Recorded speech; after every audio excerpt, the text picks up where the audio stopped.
মিষ্টি কিছু হাওয়াইনি তোমার কপালে तेरा होने लगा हूँ खोने लगा हूँ जब से मिला।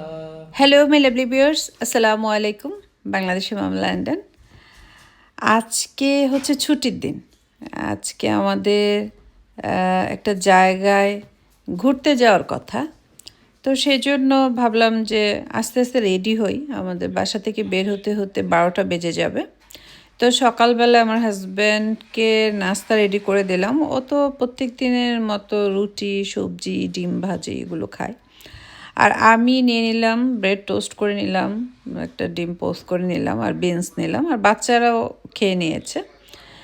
আর চুলোর উপরে চা দিয়ে আমি ভাবলাম আমার হাজব্যান্ড যেহেতু সিটিং রুমে টিভি দেখছে আর খাচ্ছে, তাহলে আমি ওর সাথে গিয়ে বসে এই তো আমি এখন চলে আসলাম।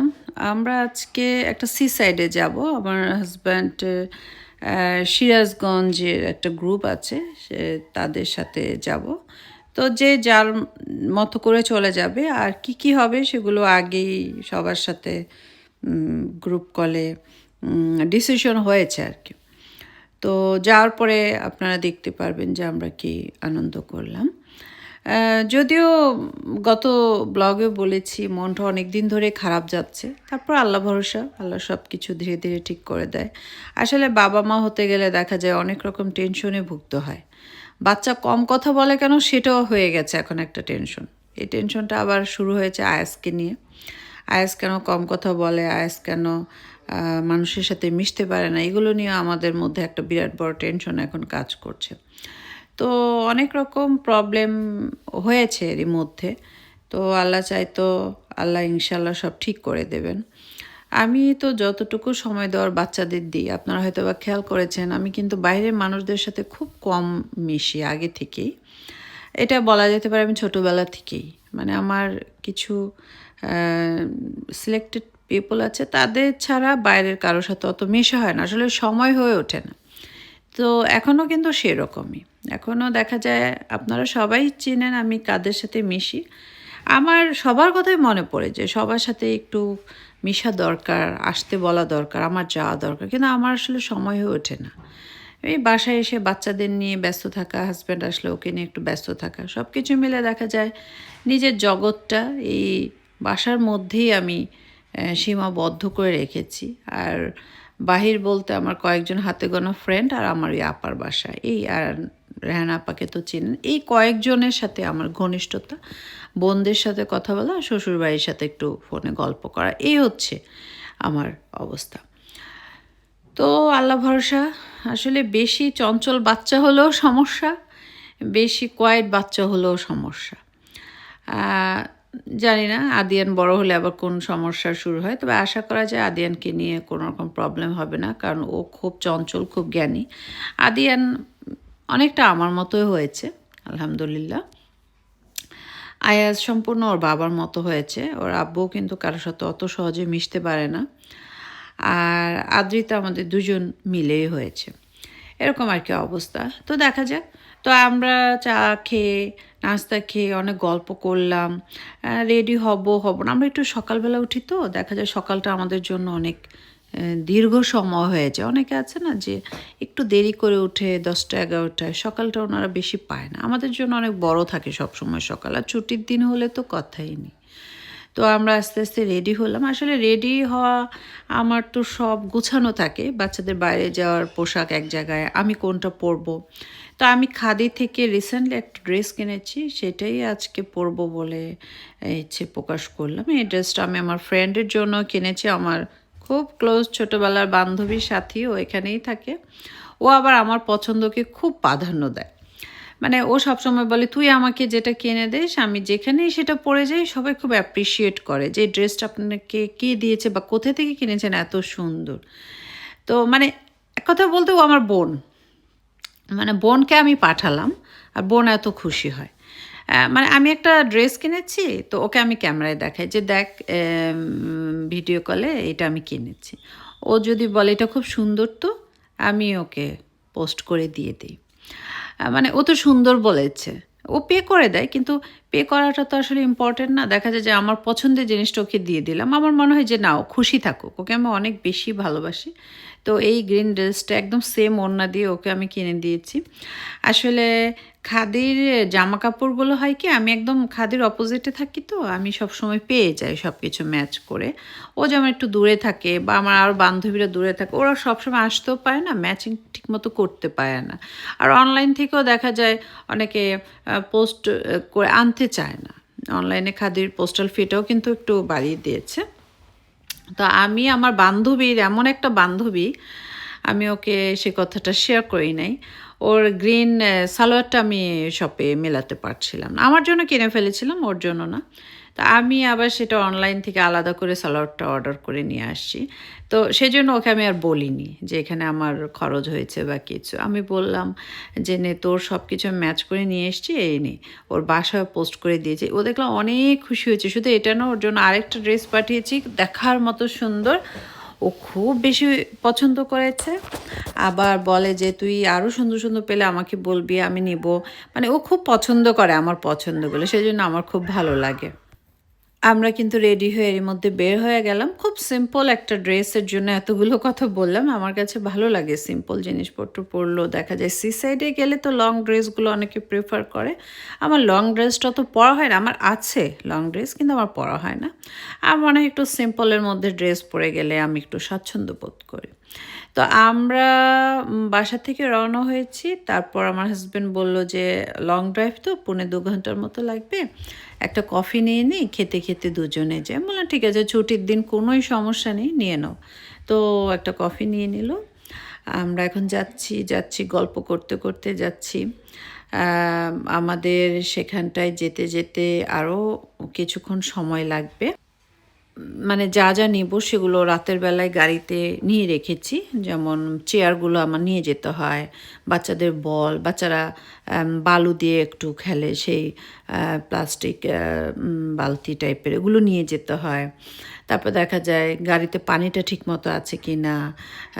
তারপর একটু রেড বুল রেখে দেই, হাজব্যান্ড যদি আসার সময় টায়ার্ড হয়ে যায়। গাড়ি চালাতে তো আসলে একটু সমস্যা হয়। আসলে আমাদের ওই 7 ঘন্টা 8 ঘন্টা ড্রাইভ করে যাওয়াটা খুব কম হয়।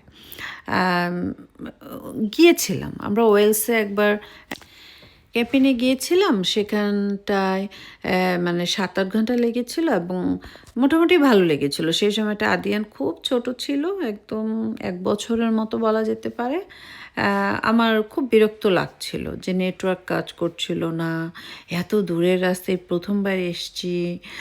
তারপর তাঁবু টানিয়ে ঘুমানো, বৃষ্টি হচ্ছিল, ওদিক দিয়ে বাংলাদেশে মা খুব অসুস্থ, নেটওয়ার্ক ছিল না বলে মায়ের কোনো খবর পাচ্ছিলাম না, ভাই বোনের সাথে কোনো যোগাযোগ হচ্ছিল না, খুব বিরক্ত লাগছিল। এরপর থেকে ক্যাম্পিং জিনিসটাকে আমি আর পছন্দ করি না। আমি বলি না, অত দূরে গিয়ে তাঁবুটা নিয়ে থাকার ইচ্ছে নেই।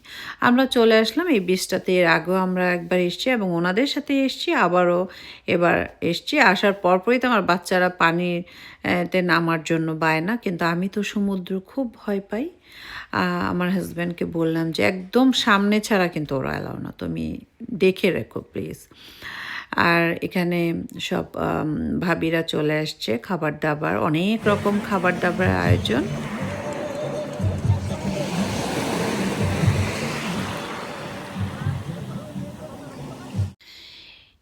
এটা এসেক্সে পড়েছে, আর এটা হল্যান্ড বিচ এরকমই নামটা। সুন্দর, তবে আমি বিচ খুব পছন্দ করি তা না। অনেকের হয়তো এটার ব্যাপারে কমপ্লেন থাকতে পারে। আসলে আমার ভাই যখন থেকে পানিতে পড়ে মারা গেছে, এরপর থেকে আমি পানিকে খুব ভয় পাই। আমার বোনের জামাই যখন অ্যাক্সিডেন্ট হয়ে মারা গেছে, তখন থেকে আমি লং ড্রাইভ করাটা ভয় পাই। মানে সব কিছু থেকে আমার একটা ভয় ভয় কাজ করে।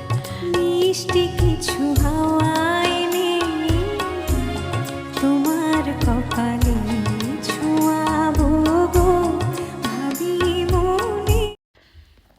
যাক, মোটামুটি যতটুক আনন্দ করা যায়। এখানে অনেকে এসছেন, অনেক পরিচিতরা, ভাবিরা এসছেন, আপুরা এসছেন, সবাই তো খুব পরিচিত। সবার সাথে গল্প করলাম, এখানে খেলা হলো চোখ বেঁধে, তারপর হাড়িভাঙ্গা খেলা। আমার আজকে ভালো লাগছিল না, সেজন্য আমি গেলাম না। আমি বসে বসে এনজয় করছিলাম, সবার খেলা দেখছিলাম। এখানে মুন্নিয়াপু এসছেন, ওনার সাথে আমার আবার খুব ভালো একটা সম্পর্ক, দুজনে গল্প করছিলাম, মানে খুব ভালো একজন মানুষ। এখানে রুনা ভাবি এসছেন, আরও ভাবিরা এসছেন, ও সবার নাম মনে থাকে না।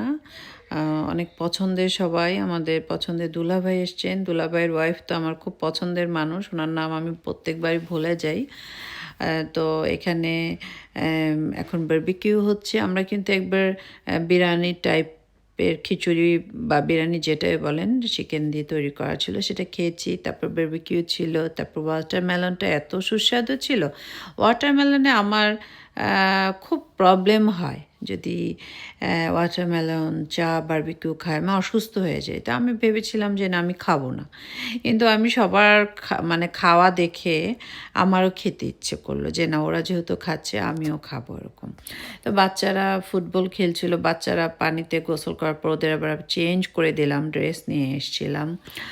আমরা তো আসলে সবসময় চাই যে বাচ্চারা একটু হাসি খুশি থাকুক, কিন্তু বাচ্চা কাচ্চা আমার মনে হয় যে হলেও অশান্তি, না হলেও অশান্তি। না হলে তো সবার কথা সারা জীবন শুনতে হবে, এরকম একটা অবস্থা। আর হলে হয় কি, একদম আপনার মৃত্যু পর্যন্ত এদের মানে ছোটোবেলায় ছোট কষ্ট, বড়োবেলায় বড় কষ্ট, বিয়ে দিলেন তারপরে আরেক কষ্ট, মানে এগুলো করতে করতে আপনার জীবন আপনার পার করতে হবে এমন। তারপরেও বলি যে আল্লাহ যেন বাচ্চা কাচ্চারে নেখায়াত দেয়, বাচ্চা কাচ্চা হাসি খুশি, বাচ্চা কাচ্চা এইসব কাজকর্ম ছিল বলেই হয়তো বা আমরা সময়গুলো খুব ভালো, মানে ভালো বলা কি, মানে খারাপের ভালো আর কি পার করতে পারছি আর কি। যাক, এই হচ্ছে আমার পছন্দের মানুষটা, ওনার নাম আমি প্রত্যেকবার কিন্তু ভুলে যাই। তো সাগরের ঢেউ দেখে দেখে আমরা এনজয় করলাম। কিছুক্ষণ পরে পানি শুধু বাড়ছে আর বাড়ছে, আমরা শুধু উপরের দিকে যাচ্ছি আর যাচ্ছি, এমনটা হয়েছে।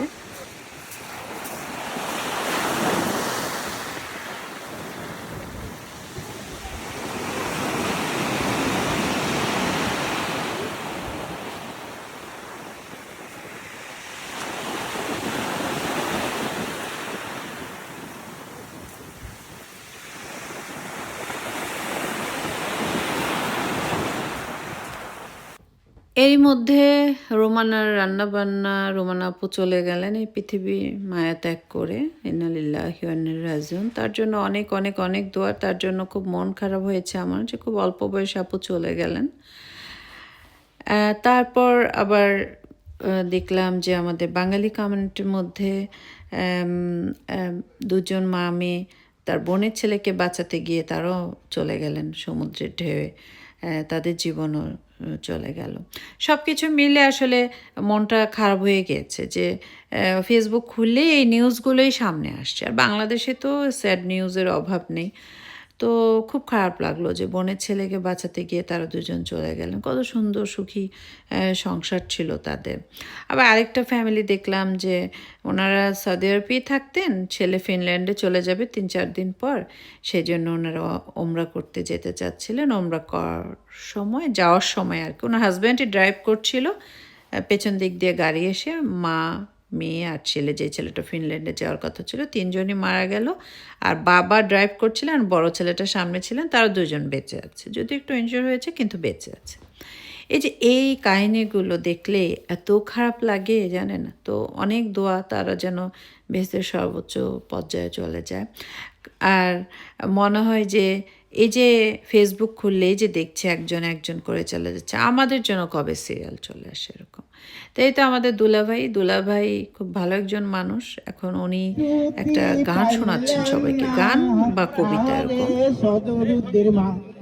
নাতি ঘাতি বেলা দিল সুখী পাইলাম না, নাতি খাতি বেলা দিল সুখী পাইলাম না, আহরে সদরুদ্দির মা, নাতি খাতি বেলা গেল সুখী পাইলাম না।